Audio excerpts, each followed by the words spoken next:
नमस्कार दोस्तों। आज हम बात करने जा रहे हैं उस नाम की जिसने मैक्सिको के अंडरवर्ल्ड को हिलाकर रख दिया। एक ऐसा शख्स जिसे दुनिया के सबसे खतरनाक ड्रग लॉर्ड्स में गिना जाता है। ये कहानी है नेमिसियो ओसेगुएरा सेर्वांतेज, जिसे दुनिया एल मेंचो के नाम से जानती है। गरीबी से शुरू हुई जिंदगी, अमेरिका में गिरफ्तारी और फिर मैक्सिको लौटकर अपराध की दुनिया में ऐसा कदम जिसने उसे बना दिया कुख्यात CJNG का सरगना। कैसे एक साधारण किसान परिवार का युवक बना अंतरराष्ट्रीय ड्रग साम्राज्य का बादशाह, कैसे उसने सरकारों को चुनौती दी और दुनिया की सबसे बड़ी एजेंसियों को सालों तक चकमा दिया। आज की इस डॉक्यूमेंट्री में हम जानेंगे एल मेंचो का बचपन, उसका अपराध जगत में उदय, CJNG की ताकत और वो खतरनाक सच्चाई जिसने मैक्सिको की किस्मत बदल दी। तो वीडियो को अंत तक जरूर देखें, क्योंकि यह कहानी है सत्ता, डर, पैसे और खून की। चलिए शुरू करते हैं एल मेंचो की असली कहानी। नेमेसियो ओसेगुएरा सेर्वांतेज, जिसे दुनिया एल मेंचो के नाम से जानती है, का जन्म 17 जुलाई 1966 को मैक्सिको के जालिस्को राज्य के एक छोटे से ग्रामीण इलाके में हुआ था। उनका परिवार एक साधारण किसान परिवार था और आर्थिक स्थिति बहुत मजबूत नहीं थी। बचपन गरीबी और संघर्ष में बीता। कम उम्र में ही उन्हें खेतों में काम करना पड़ा ताकि परिवार की मदद कर सके। शिक्षा भी सीमित रही, क्योंकि ग्रामीण इलाकों में उस समय सुविधाएं कम थीं। 1980 के दशक में बेहतर जीवन की तलाश में वे अवैध रूप से अमेरिका चले गए। वहां उन्होंने कुछ समय तक काम किया, लेकिन बाद में कानून से जुड़े मामलों में फंस गए। अमेरिका में गिरफ्तारी के बाद उन्हें सजा हुई और अंततः मैक्सिको वापस भेज दिया गया। मैक्सिको लौटने के बाद उनकी जिंदगी ने एक नया मोड़ लिया। यही वह समय था जब उन्होंने अपराध की दुनिया की ओर कदम बढ़ाया, एक ऐसा कदम जिसने आगे चलकर उन्हें अंतरराष्ट्रीय स्तर पर कुख्यात बना दिया। उनका शुरुआती जीवन यह दिखाता है कि कैसे गरीबी, अवसरों की कमी और गलत फैसले किसी इंसान को पूरी तरह अलग रास्ते पर ले जा सकते हैं। अमेरिका से डिपोर्ट होकर मैक्सिको लौटने के बाद नेमेसियो ओसेगुएरा सेर्वांतेज की जिंदगी ने एक खतरनाक मोड़ लिया। इसी दौरान उन्होंने संगठित अपराध की दुनिया में कदम रखा। शुरुआत में वह एक स्थानीय आपराधिक गिरोह से जुड़े, लेकिन जल्द ही उनकी मुलाकात ड्रग तस्करी से जुड़े बड़े नेटवर्क से हुई। माना जाता है कि उन्होंने पहले मिलेनियो कार्टेल के साथ काम करना शुरू किया। यहां उन्होंने तेजी से अपनी पहचान बनाई। अनुशासन, रणनीति और कठोर रवैये के कारण वह अपने वरिष्ठों की नजर में आने लगे। समय के साथ वह संगठन में ऊंचे पद तक पहुंचे। जब 2010 के आसपास मिलेनियो कार्टेल कमजोर पड़ा और उसके नेता गिरफ्तार या मारे गए, तब सत्ता संघर्ष शुरू हुआ। इसी मौके का फायदा उठाकर उन्होंने अपने समर्थकों के साथ मिलकर एक नए और अधिक आक्रामक संगठन की नींव रखी, Jalisco new generation cartel, in short CJNG। यहीं से शुरू हुआ एल मेंचो का असली उभार। उन्होंने CJNG को सिर्फ एक गैंग नहीं, बल्कि एक संगठित सैन्य शैली में काम करने वाली ताकत में बदल दिया, जो जल्द ही मैक्सिको के सबसे खतरनाक कार्टेल्स में गिनी जाने लगी। संगठित अपराध की दुनिया में उनका प्रवेश सिर्फ एक शुरुआत थी। आगे चलकर यही कदम उन्हें अंतरराष्ट्रीय स्तर पर कुख्यात बना गया। CJNG का उदय मैक्सिको के आपराधिक इतिहास में एक बड़ा मोड़ माना जाता है। 2010 के आसपास जब पुराने कार्टेल कमजोर पड़ रहे थे और सत्ता संघर्ष तेज हो गया था, उसी समय नेमेसियो ओसेगुएरा सेर्वांतेज उर्फ एल मेंचो ने इस नए संगठन को मजबूत दिशा दी। शुरुआत में CJNG ने खुद को स्थिरता और सुरक्षा के नाम पर पेश किया, लेकिन जल्द ही उसकी असली पहचान सामने आ गई। तेजी से विस्तार, आक्रामक रणनीति और अत्यधिक हिंसा। संगठन ने कम समय में जालिस्को से बाहर निकलकर मैक्सिको के कई राज्यों में अपना प्रभाव बढ़ा लिया। CJNG की खासियत उसकी सैन्य शैली की कार्यप्रणाली रही। भारी हथियार, बख्तरबंद गाड़ियां, संगठित कमांड स्ट्रक्चर और आधुनिक संचार प्रणाली ने इसे अन्य कार्टेल्स से अलग बना दिया।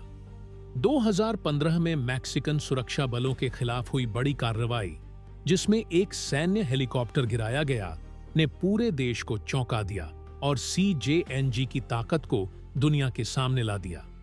सिर्फ मैक्सिको ही नहीं, बल्कि अंतर्राष्ट्रीय स्तर पर भी CJNG का नेटवर्क फैलने लगा।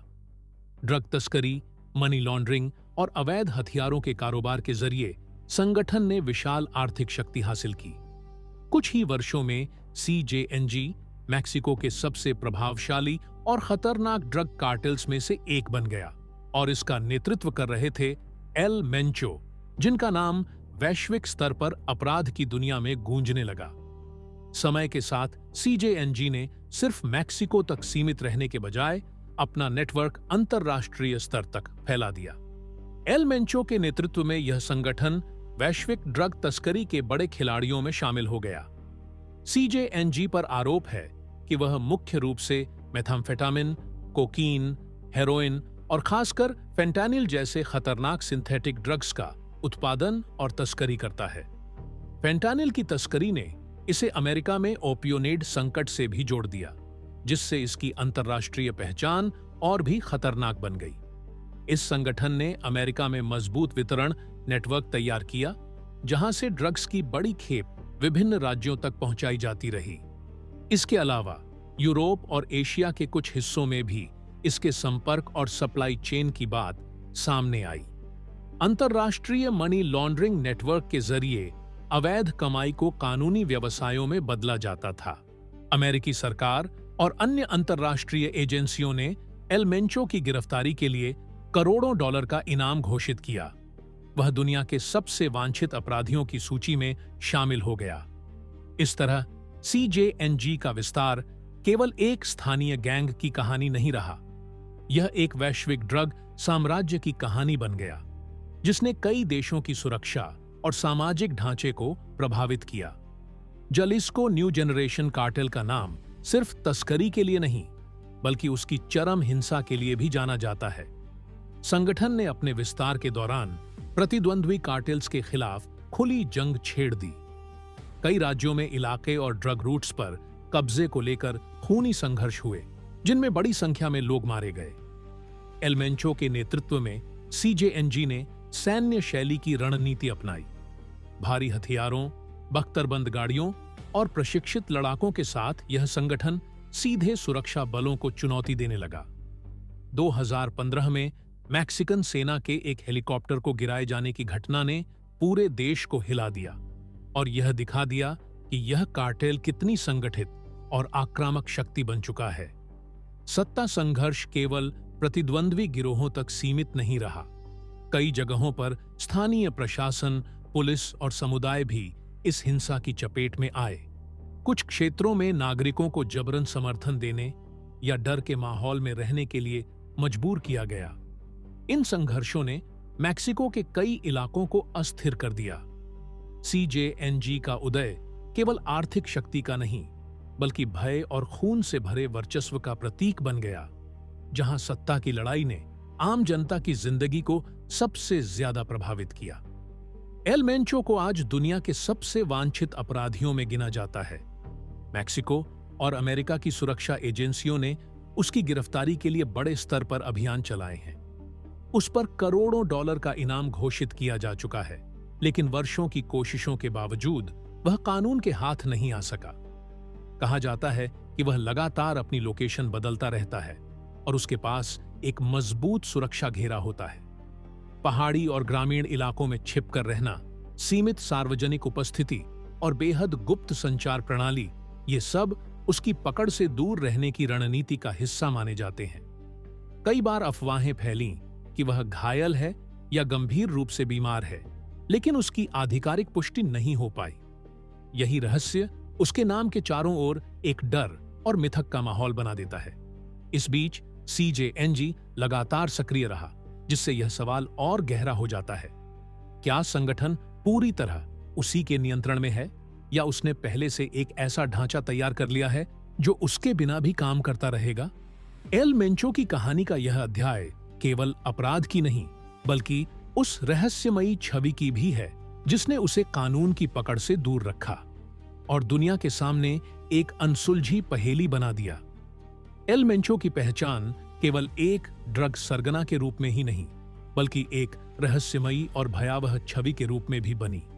उसकी सार्वजनिक उपस्थिति बेहद सीमित रही, लेकिन उसके नाम का प्रभाव मीडिया, सोशल मीडिया और लोकगीतों तक फैल गया। मैक्सिको में कई बार नार्को कॉरिडोर्स यानी ड्रग लॉर्ड्स पर आधारित गीतों में उसका जिक्र किया गया। इन गीतों और वीडियो के माध्यम से कुछ लोग उसे एक शक्तिशाली और प्रभावशाली व्यक्ति के रूप में पेश करते हैं। हालांकि दूसरी ओर उसकी छवि हिंसा, खून खराबे और डर से भी जुड़ी रही है। जलिस्को न्यू जनरेशन कार्टेल ने भी सोशल मीडिया और वीडियो संदेशों के जरिए अपनी ताकत का प्रदर्शन किया। हथियारों से लैस सदस्यों के वीडियो और सार्वजनिक धमकियों ने उसकी छवि को और भी खतरनाक बना दिया। लेकिन यह छवि पूरी तरह सच्चाई को नहीं दिखाती।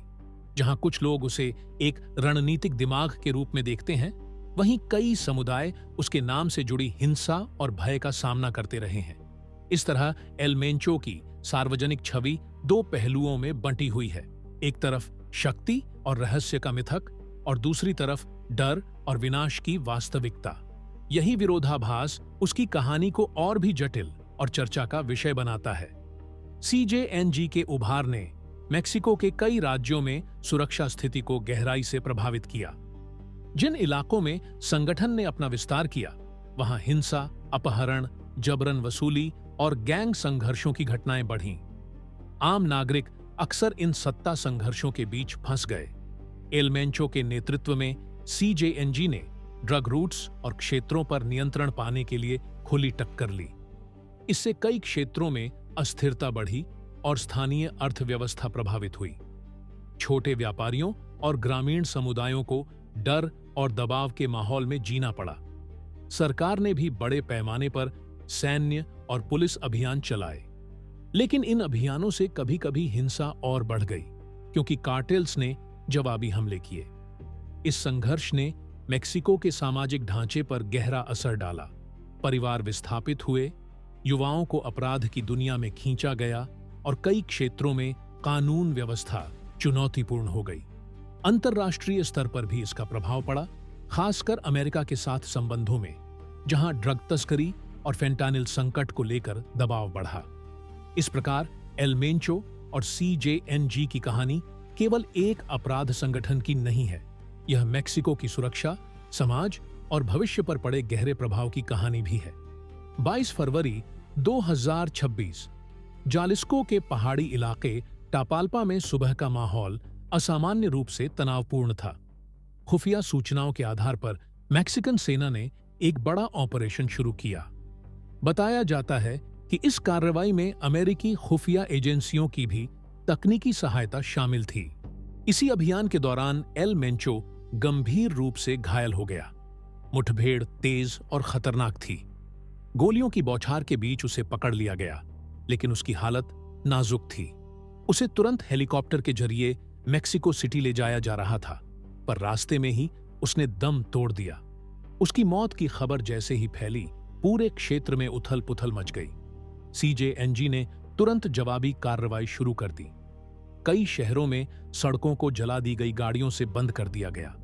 ट्रकों और बसों में आग लगा दी गई। सुरक्षा बलों और कार्टेल सदस्यों के बीच भीषण झड़पें हुईं। इस हिंसा में कम से कम 25 नेशनल गार्ड के जवानों की मौत की खबर सामने आई। जालिस्को और आसपास के राज्यों में भय का माहौल फैल गया। स्कूल बंद कर दिए गए, दुकानों के शटर गिर गए और आम नागरिक अपने घरों में कैद हो गए। सरकार ने अतिरिक्त सुरक्षा बल तैनात किए और आपात स्थिति जैसी हालात बन गए। एल मेंचो की मौत ने एक युग का अंत तो किया, लेकिन साथ ही कई सवाल भी छोड़ दिए। क्या CJNG अब कमजोर पड़ेगा, या फिर यह संगठन और भी आक्रामक रूप लेगा?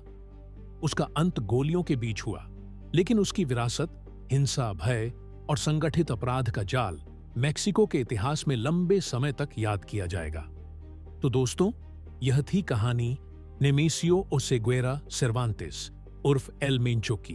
एक ऐसा नाम जिसने सालों तक मेक्सिको और अंतर्राष्ट्रीय एजेंसियों को चुनौती दी। गरीबी से उठकर अपराध की दुनिया के शीर्ष तक पहुंचना, एक शक्तिशाली संगठन खड़ा करना, और फिर हिंसा, सत्ता संघर्ष और खून खराबे के बीच उसका अंत, जालिस्को न्यू जनरेशन कार्टेल की कहानी हमें यह भी दिखाती है कि संगठित अपराध सिर्फ एक व्यक्ति की ताकत नहीं, बल्कि एक पूरे सिस्टम की जटिलता है। एल मेंचो का अंत हो चुका है, लेकिन सवाल अब भी बाकी हैं। क्या सीजेएनजी कमजोर पड़ेगा या फिर कोई नया चेहरा इस साम्राज्य को संभालेगा? आपकी क्या राय है? हमें कमेंट करके जरूर बताएं। अगर आपको यह डॉक्यूमेंट्री पसंद आई हो तो वीडियो को लाइक करें, चैनल को सब्सक्राइब करें और बेल आइकन दबाना न भूलें, ताकि ऐसी ही सच्ची और रोमांचक कहानियां आप तक पहुंचती रहे। मैं मिलता हूं आपसे अगली वीडियो में। तब तक के लिए धन्यवाद।